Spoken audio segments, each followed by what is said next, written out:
Hello and welcome to the channel. Thanks for dropping by.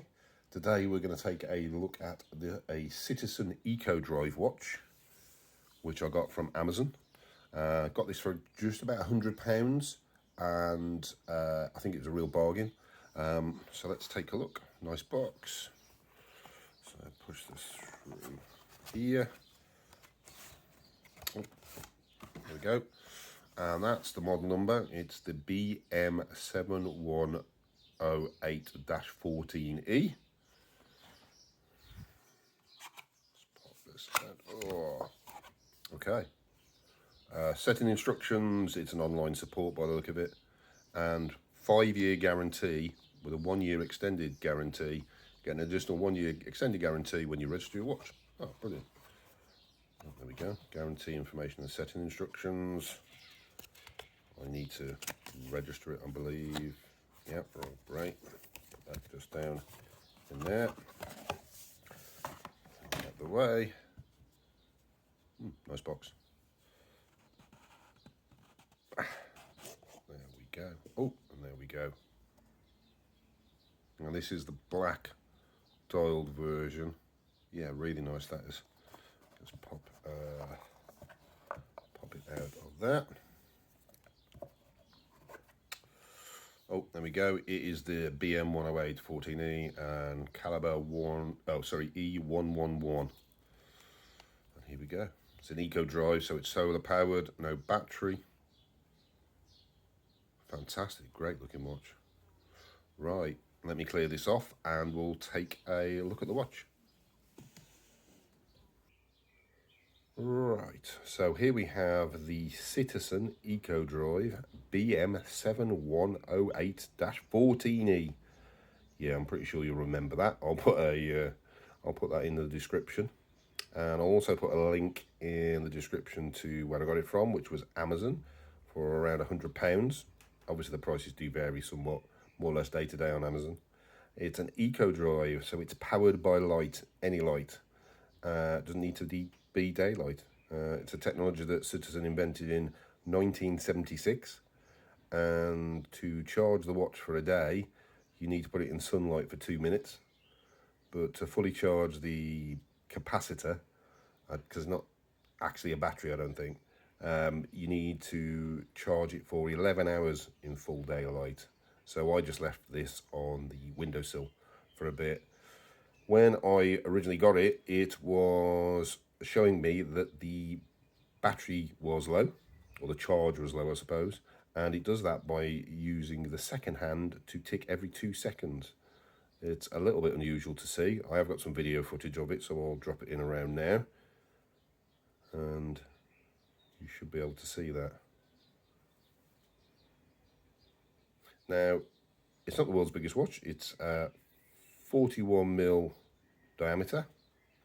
I measure it at 47.3 lug to lug. Now those lugs, the spring bars do drop down, as you can see. They've got this sort of chiseled edge on the lugs which pushes the spring bars down, so it sits really nicely. It's only 10mm thick, so it's really nice and slim, doesn't catch on cuffs of shirts, etc. The band is a standard 22mm band. This one on a leather crocodile bracelet, and weight is only 64 grams, nice and light. You don't even realise you're wearing it. Now, it's stainless steel construction. We've got this highly polished bezel around the dial, which contrasts lovely against the matte top part of the body and onto the lug, which is concentric brushing. I don't know if you'll be able to pick that up on there, but it is a matte finish, and it really makes that bezel stand out, and it's one of the highlights of the watch, to be quite honest.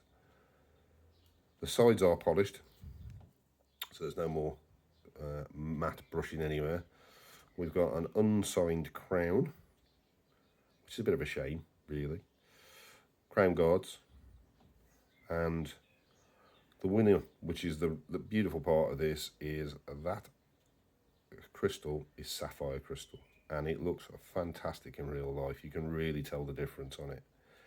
Now, I have seen some sites say it's got AR coating, but I'm not convinced.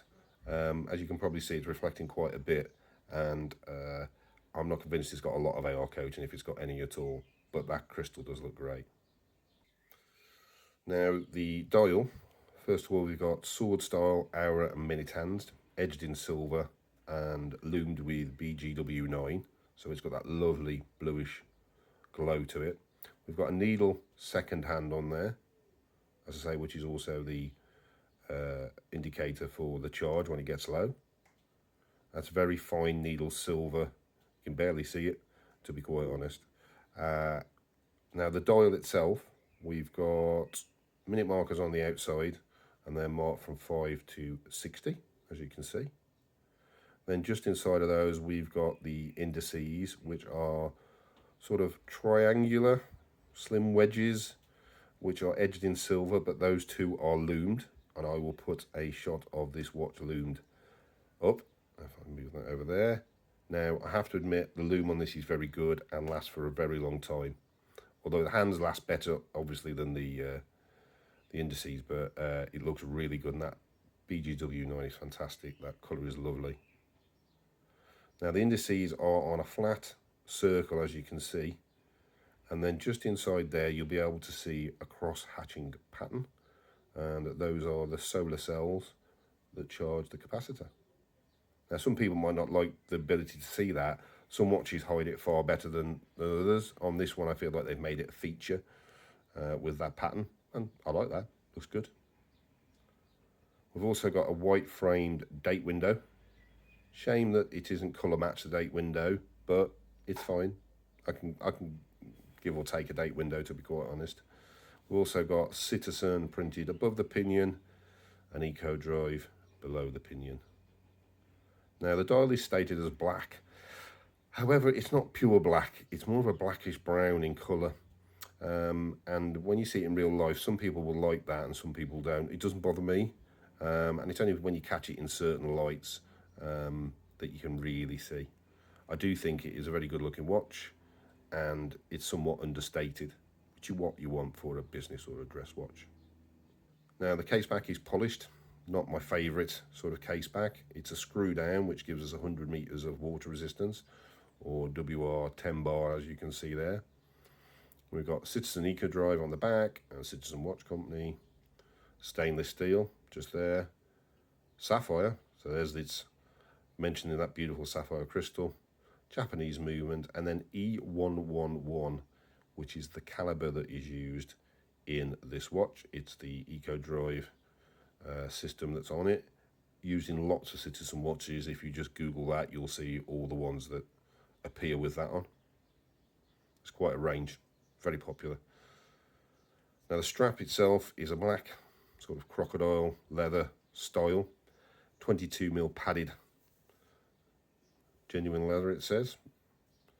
Citizen 22 on the back. However, it is quite small. So on my 8-inch wrist, I am on the last hole, which I'll show you in a minute. So that's a real shame. So I will need to change this. I have got a longer strap coming in, again in that sort of crocodile style. We do have Citizen on the buckle as well. It's a good quality strap, no doubt about it.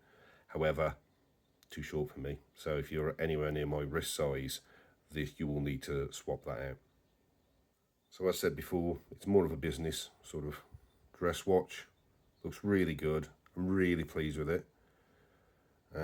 Just by its understated looks. Let me show you what it looks like on my wrist. And this is what it looks like. Now, as I say, you can see I am on the last hole there, and that will keep pinging out of the retainer.